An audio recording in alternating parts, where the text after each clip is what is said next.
আসসালামু আলাইকুম। আশা করি আপনারা সকলে অনেক অনেক ভালো আছেন।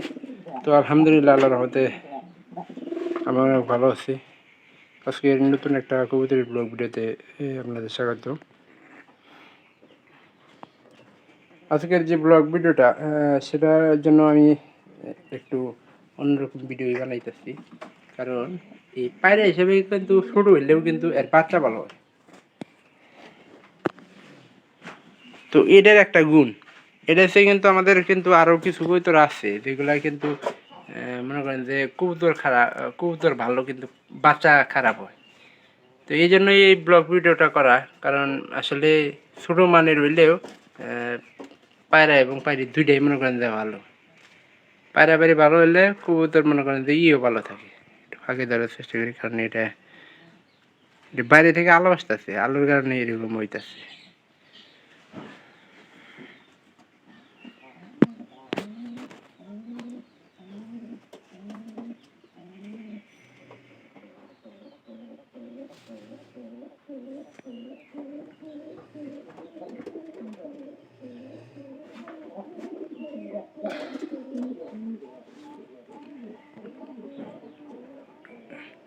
এটা কিন্তু খড়ি টানতেছে, প্রায় কিছু খড়ি টানছে, তো আরও টানবো। আর এটা বাদ দিতে কিন্তু বেশি দেরি করে না।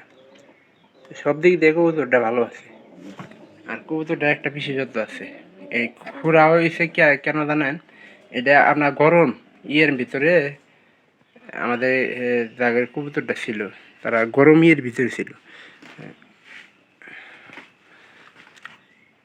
কবুতর জোড়া গরম আপনার সিসার পাতিল ছিল, পাতিল ধরুন পাড়া দিছে, মানে অতিরিক্ত গরম ছিল। অতিরিক্ত গরম থাকার কারণে এই কবুতরটা পাউডার পিঠা মনে করেন যে এরকম হয়ে যায়।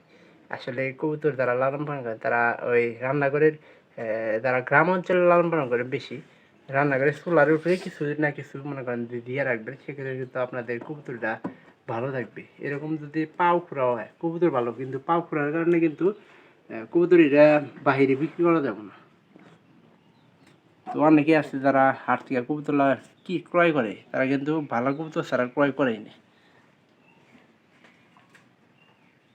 তো ভালো কবুতর আসলে সবাই চায়, যে চায় না যে খারাপ কবুতর ক্রয় করার জন্য। তো আপনারা যারা হাট থেকে কবুতর লালন করেন, আসলে কবুতরের গুণগুলা, কবুতরের যে কবুতরের ভালো এবং দিক ভালো আছে, গুণ আছে, ওই কবুতরগুলা ক্রয় করার চেষ্টা করবে, সেক্ষেত্রে ভালো হবে। আর এরা ঝুটি হিসাবে কিন্তু অনেক ভালো ভালো লাগে যে এরা ঠিক সময় বাদ করবে, বাচ্চা সবগুলো কিন্তু ভালো হয়।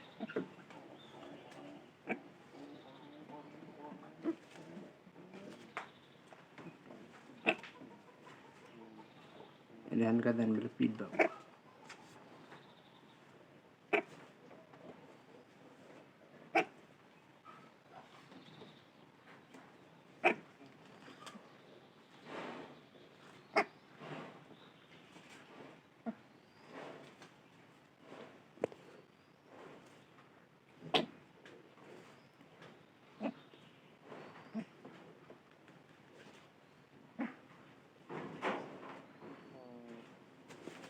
কথা বলে মনে করেন দাগাল হয়।